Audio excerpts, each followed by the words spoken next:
El Filibusterismo, Kabanata 12, Plácido Penitente.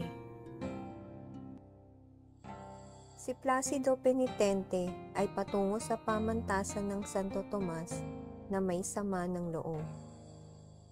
Siya ay sumulat sa kanyang ina ng 2 beses upang sabihin rito na ibig na niyang huminto sa kanyang pag-aaral.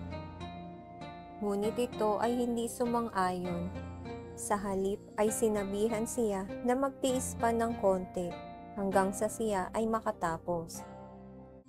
Sa kanyang paglalakad patungo sa pamantasan, ay sinalubong siya ni Juanito Pelaez, na siyang naatasan upang mangolekta ng ambag na gagamitin sa pagpapatayo ng bantayo ng isang kilalang paring Dominiko.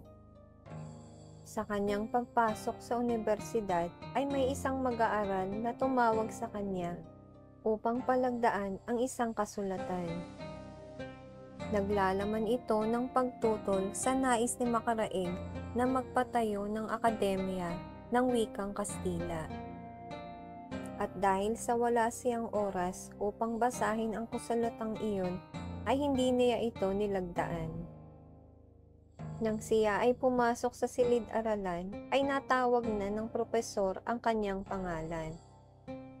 Sinadya niyang lakasan ang tunog ng kanyang takong upang siya ay mapansin. Tinignan naman ito ng propesor na may lihim na pagbabanta.